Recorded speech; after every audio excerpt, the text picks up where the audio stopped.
Welcome again, everyone. This is our self-care awareness Go with the Flow with Swalo. And today's guest is no one other than Miss Lisa Dunn. Miss Lisa has a book called From Dope to Doctor. And Lord, God has brought her from through and to and has covered her for a long period of time.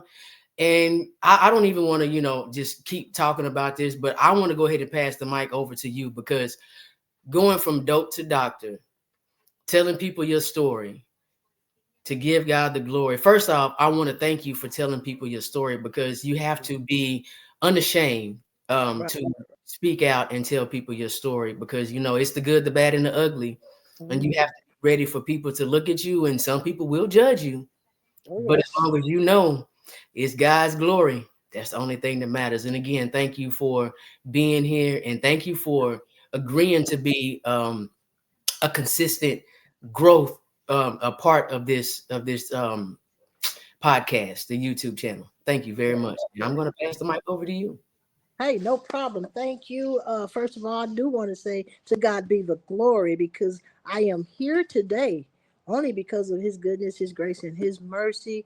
And I do not take anything for granted. As you mentioned, yes, I do have a book out from Dope to Doctor. I think he came out around April of this last year. It's just my life, my story, the things that I went through, and how God changed all of that to where I am now. I started out. Uh, Curiosity brings a cat. That's what they say. So I was very curious, and what happened was I told my sister. My sister was on drugs, and her and one of her best friends, and I was like, "Hey, it's just mind over matter." I said, "I'm gonna prove it to you." So I decided I call myself trying to prove something to her, them rather, and I found myself being addicted to crack cocaine myself, and it was a 5 minute high, a 5 minute high, and every time I take a hit off that pipe, I'm still trying to figure out where's this high at. The high was already there, and I didn't even know it. And I found myself being addicted to crack cocaine for maybe 2.5 years. Uh, Went to the lowest of lows. When I say I went to the lowest of lows, you get my book, you'll read it. And as you said, there will be times where people will judge you, and I thought about it before I wrote the book, but I had to realize that the book was not for me. I know my story. I lived it. But the book is for somebody else. I had to be transparent in writing that book, but it's for somebody else who's going through some type of addiction. And even if it's not you, somebody in your family, because we know in somebody's family there's going to always be somebody addicted to something. So I wrote that book to inspire others so that others can see if I done it, then it can be done. Amen. Amen. And I thank you for that. I thank Yes. you for that because the one thing that I try to tell people, because being a motivational speaker, trying to get people Yeah. to open up, the first thing they want to say is, well, Swalo, I'm ashamed. Yeah. My thing is, were you ashamed when you were out there doing it? Were you thinking about the shame when you thought you were having a fun, when you thought you were having fun, when you thought that it was all, cute, fun and games and everything? The only way you can be set free from it is if you admit where you went wrong Yeah. and how it went wrong so you can fix yourself. It's all about a self-reflection. Right. But Right. so you said that you try to prove someone wrong. Yes, I was trying to prove my sister wrong. Because every day I get off from work and I would always make a block around the corner from when we grew up. And my sister and her friend be always at the house. You know, I know what they were doing. And one day they stopped me and they was like, "Hey, take me to around the corner to get this and that." And I already knew what they wanted. And I kept telling them, "Why y'all keep doing this? Why y'all keep doing it?" I said, "This just wasting your money. This just mind over matter. Y'all can do better than this. Y'all don't have to do this. Just you can stop this." And they like, "Yeah, that's what you say." So I said, "Okay, I'm gonna prove it to you." So I gave them some money. I said, "Take this $20 and go buy one, cause one crack rock is about the size of your fingernail. One costs $10. So I said, "Take this 20 and go buy one." I said, "I'm gonna prove it to y'all that you don't have to keep doing this." So they went, got one, and here I am, firing it up, smoking it, and I'm still sitting here, and I'm trying to figure out where you get this high from. They was like, you got it. I'm like, I got what? What is it? I said, no, take this other 10 and go get another one. So I had him to go get two of them. And I'm still trying to figure out where is this high coming from? Where is this high? Where is it? And didn't know I had already got it. It's a 5 minute high. Trust me, a 5 minute high. And for me, the high wasn't like you would smoke marijuana or get drunk off of alcohol. It was a dizzy high that made you feel bad, made you want to throw up or something. And that was it. And it lasts for 5 minutes. And from that moment on, I was hooked. I was hooked. You know, okay, so I've never used it, but I used Hmm. to be the one to sell it. Right, And I right, used to ask people all the time, why do you keep coming knocking on my door every 5 minutes? And it was like, oh, because and like how you said, they were searching for it. They were looking right. for the high. And I was like, but if you haven't found it yet, why do you keep looking for something that you'll never find? And that's So, the point. Yeah, that was the point. You had got it and didn't even realize it. but again, That's I how. want to thank you because a lot Yeah. of people, they don't understand that. A lot of Hmm. people, they don't realize how addiction works, or they don't even understand how easy it is to slip into it. And some Yeah. people, they slip into it and they don't even realize it. Yep. Yep. And that was me. I slipped into it so quick that it just every day I started wanting it. I started wanting it. I started wanting it. Then I found myself losing my job.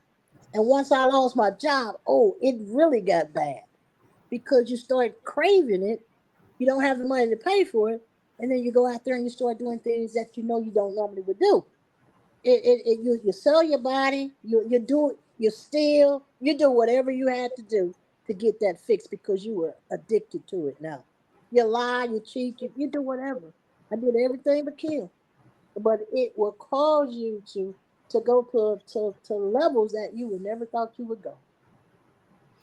Yeah, it will. And like I said, I'm grateful that you are here being open and honest about it Yes, because it doesn't only affect you, it affects everyone around you.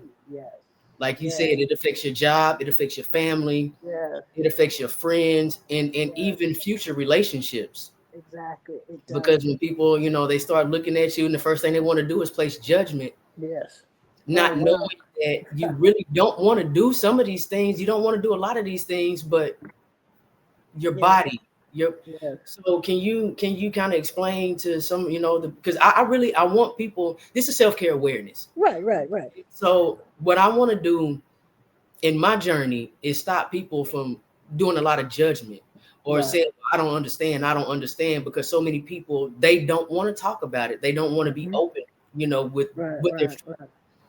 so like look, I'm gonna leave the floor open. First off, I would love for you to let people know how to get your book, you know, Uh-huh.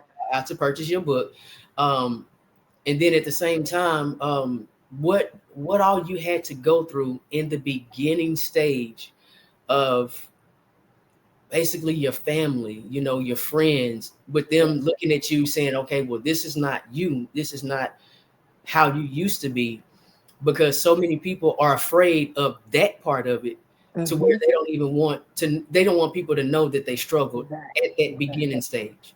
Okay. Yes, yes. First of all, to get my book, go to Amazon.com, type in from dope to doctor, Dr. Lisa Dunn, and there you will find my book. It's only 19.99. I ask that you support me. If you know anybody who's dealing with this, any kind of addiction, take this book to them. Get this book for them. Get this book for your family members, your sister, your cousin, your brother, them, whoever it may be. Get this book, and I promise you, it will inspire you and it will help you in your journeys. Okay, and so you're right. When I was going through all of this, I had got to the point I was at the first I had started to deny it because people were saying, asking me and asking me. I heard. Oh no, yeah, not me, not me. Oh no, I never do that. And I kept hiding it until once I lost my job, I couldn't hide it because there was moments on my job where I was doing things that I knew I wasn't supposed to be doing. I had went to the job and I was stealing. I was stealing on the job, and people knew it was me, but I tried to lie about it, and then it cost me my job, and then my family started to know about it. I was at the moment I was living with my mom, and she started noticing things. You start losing weight. You don't want to eat. You stay up all night long. You sleep all day. It took you to a point where you just didn't want to do anything but smoke. And the more weight I lost, the more it was being evident that I was doing something. And so I got to a point where I was so embarrassed that I didn't even want to come home. I didn't even want to come home. I would just hang out on the streets all night long for days, because this is what I was doing. I take a bath when I take a bath. I eat when I eat. So Moments like that. that right there, Hmm. a lot of people feel, oh well, they're just strung out. They don't want to come home. But you said you felt embarrassed to where you did not Yeah, want to come home. And yeah, these are things that I really want people to understand. exactly. Sometimes it's not about the addiction. Sometimes it's that I feel embarrassed and I don't want my family to see me like this. Exactly, So because it wasn't me. It wasn't who I was. It wasn't. I was always an athlete. I always played sports. Things like that. And then when it happened to me, I was like, no, not me. I've seen my sisters and brothers go down this road, not me. And then I go down this road, and I got to a point where I had to have it. I had to have it. I started having sugar daddies. I started just however I could get it, I was getting it. And then it just started getting more and more, and I stopped going to church. I stopped doing everything because I was so embarrassed that I was fixing to be judged now. And at that moment, you care, but then when you so far gone, there's nothing in you. You don't think about anything but getting high again. You start your day off early in the morning. Whenever you lay down and wake up, you come home in the morning. You wake up 12, 1 o'clock, first thing you do, try to put a little something in your stomach, and you in the streets all again. And you in the streets until the next day, 2 days, 3 days, whatever. And you just constantly getting high, constantly getting high. There were moments I thought I was going to bust my heart because I had smoked so much. But God was keeping me in the midst of it. And I knew deep in the back of my head, I knew that I had a calling on my life. I knew that at the time when I was 12, 13 years old. I had a calling on my life. I knew that God had already revealed that to me. But at that time, I was like, no, I'm young. I'm not ready for no God stuff. No, I'm fixing to do me for a while. And I got caught up. And when I got caught up, it was over. It was over. I felt it was over. And I told the Lord, I said, Lord, if you don't get me through this, I'll kill myself doing this. Because I liked doing what I was doing, but I knew it was destroying me as well. Yes. So it that's was one of the moments like dangerous that. that's one of the dangerous things, like how you just said you like doing what you were doing. Yes, yes, I did. You Because I was like so hooked on it. It was like I liked it even though it was a 5 minute high and you just steady smoking more to try to get higher and you couldn't go any higher. That was the point. People were just wasting money on it because you think you can get higher and you can't get no higher. I don't care if you smoke 50 million. You can't get any higher than you already are. But you in your mind, you just got to have it. And yeah. then when you calm down, it's all over again, the same thing, over and over. It was just constantly the same thing, over and over and over, until I just got sick and tired of being sick and tired.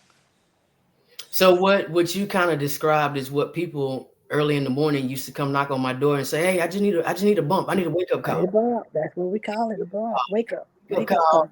That's And they would it. have maybe $2, 250. Yeah, 250. It didn't matter. Just give me a crumb. Ski taste. Yeah. And then Yeah, there's that's what it was. baby girl, I'll be back later. You know, Yeah, I'm yeah, up, I'm functional now. And I'm like, yeah, yeah. I'll bring you some business. Look out for me. yeah. Yeah, And that's that's how how it it was. was. Yeah, it was real. Yeah. It was But you know, real. I'm gonna say this about myself. Hmm. Um, being in the streets, selling, I was always one of the respectful type of people Hmm. because just because somebody was going through something, just because somebody was an addict, that didn't mean I had the authority or the right to disrespect them Yes. because I never knew like a light switch. It could have been me. Yeah. So, when people came to me, how some people that say, oh, well, you don't have to give them that much. I Yeah, showed all my customers love, yeah, because I'm like, therefore, if I show you love, you might not go rob that pawn shop. yeah, If I show you love, you might not go rob that liquor store or go, rob that elderly person, because people don't get it. yeah. How you were saying, when you get addicted, you will do what you have to do to get it. So Right, my thing was, okay, if I help you out a little bit, this will stop you a little bit mhm, from getting in trouble. It's not going to stop you from using, but you right, have that little bit extra right. And to it's where. funny how you said that, how you respected your customers. Everybody I dealt with, they didn't respect you after that. After you was on it, they didn't respect. It got to the point where the guys in the neighborhood that were selling, they would bust you in front of your parents. They would bust you because it got to the point for me. I started exchanging my cars for it. You can use my car. Go get you some dope. Go get some. Bring me some bag. Whatever. I started letting people borrow my car in exchange for drugs, and they didn't respect it. I tell them, I say, hey, don't come down the street where my mom lives. Don't let nobody see you in my car.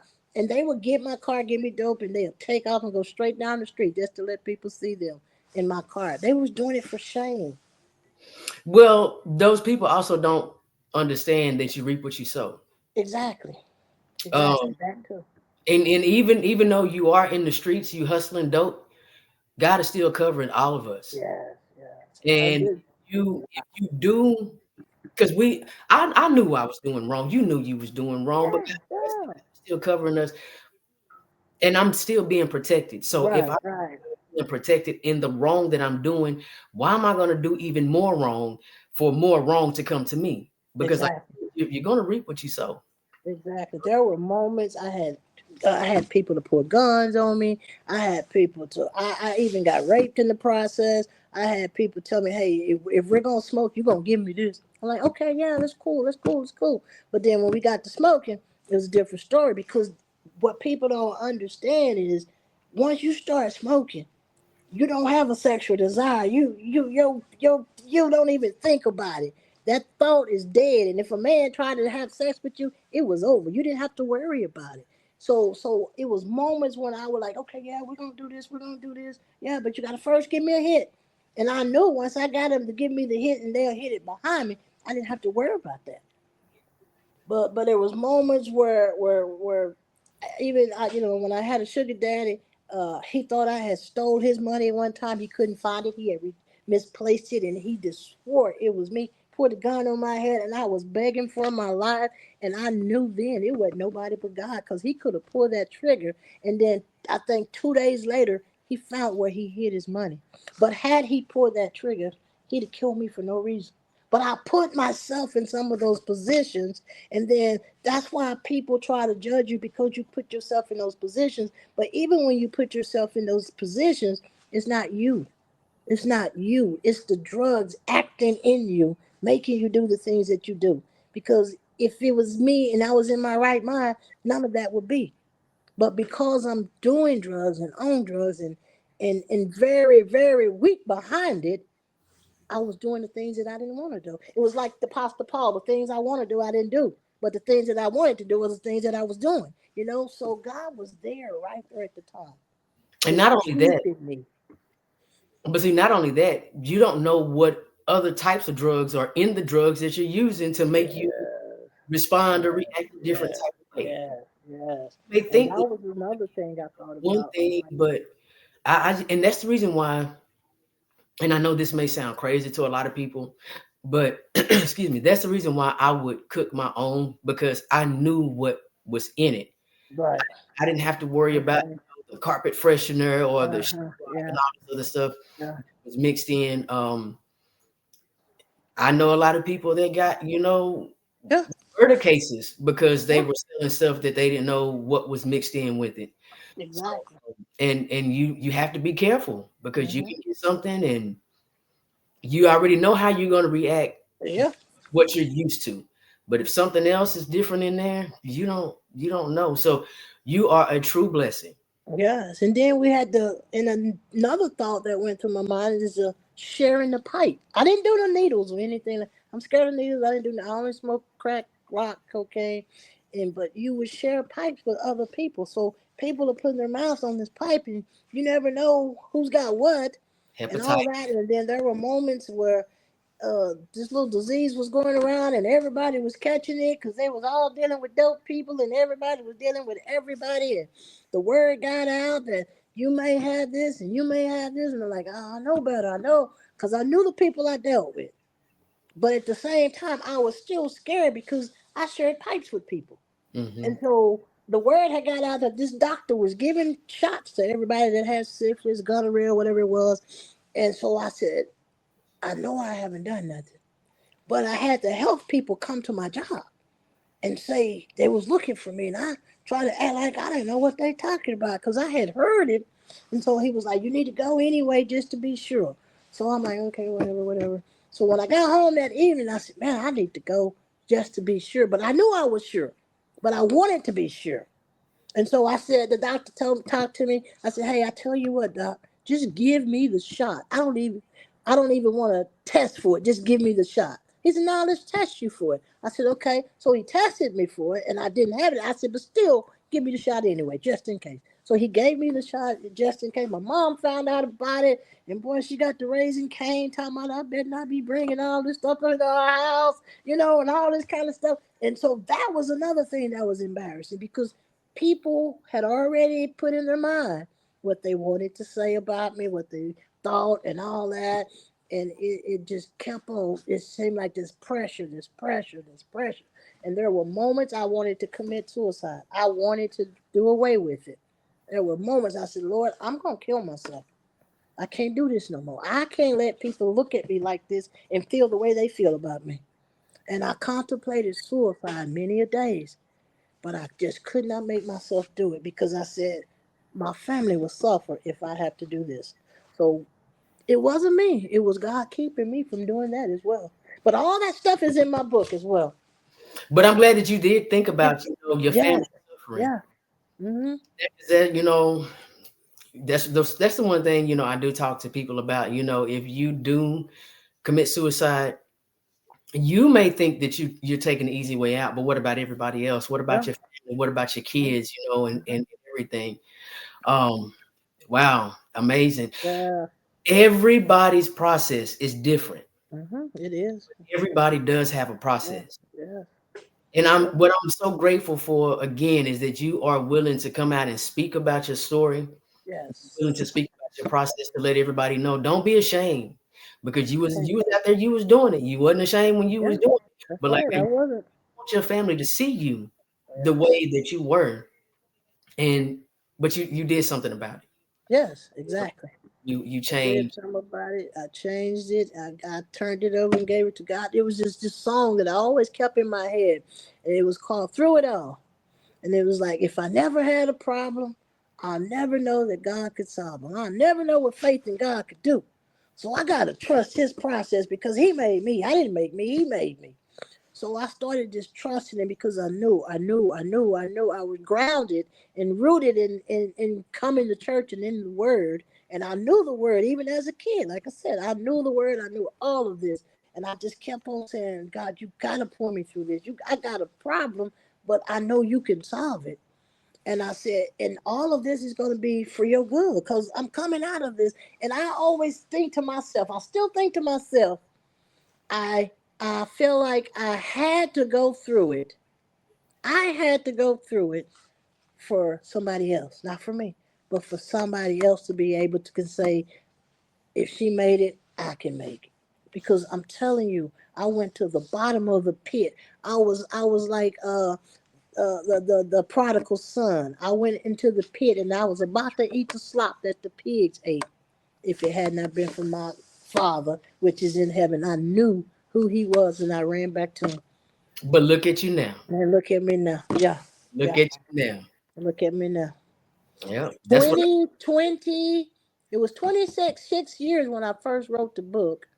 It was almost 27. So this coming May 21st on my sister's birthday, it will be 28 years since I've been clean. And I never judge a person for nothing they do because I know I was in the same position or worse. So now I try to be that voice. I want to be on the forefront, knocking the doors down for people, trying to get them to see, hey, there's a better way. We can do it this way. Let go, and let God. Let go and let God. Yeah, that's it. That's Let it. go and let God. And you know That's what? it. I really think that that would be the perfect way to end this podcast segment for today. Let go and let God. Let I mean, go and let God. because we'll be back tomorrow. Yes, yes, We will be back tomorrow. yes. Because there's a lot to talk about. Right, There, right, right, right, right. like I said, It is. Clubhouse earlier, and there was a man that I had met, and he was talking about his experience with drugs in prison and Uh-huh. everything else, and so hopefully he'll be joining us as well. Right. Okay. Okay. Yeah, That's good. That's all good. this is what I want for people to Yeah. understand, stop placing judgment, uh, Mm-hmm.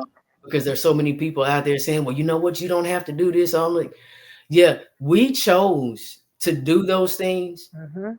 but we also have to choose to stop doing those things. Right, right, right. Any given moment, and what I mean by we have to stop, we have to choose to stop. We Uh-huh. have to choose and understand that we have to give it back to God.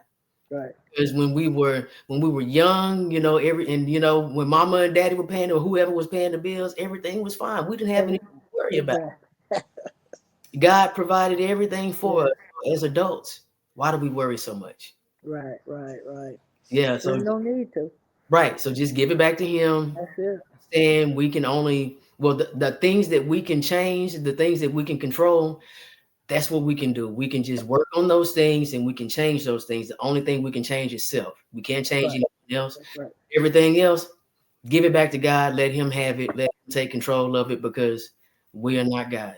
That's right. That's exactly it. That's it. Let go and let God. Let go and let God. That's Let it. go and let God. So That's it.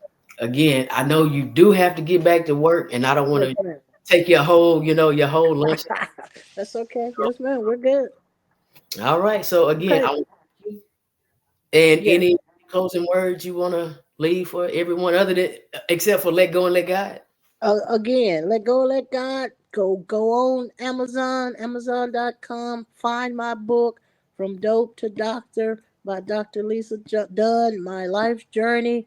I promise you, you will be blessed. When you open that book up, you won't put it down until you're finished. So go get it. Go support your sister, and just watch God move on our behalf. Amen. That's all I gotta say. Amen. And so with Amen. that being said, from dope to doctor, if people tell you that you have no future because of your present life, your current life, Miss Lisa Dunn is here to tell you that God is the way, that there's a brighter light at the end of the dark tunnel, as long as you don't give up. But you have to understand it's all up to you, it's all up to what you choose. Don't listen to the people, listen to the word of Jesus Christ. That's Love right. your life on purpose for your Yes, purpose. ma'am. It's still early enough to get out there and work your purpose. Yes, ma'am. It is. Y'all stay blessed. All right. All right. Goodbye. Goodbye.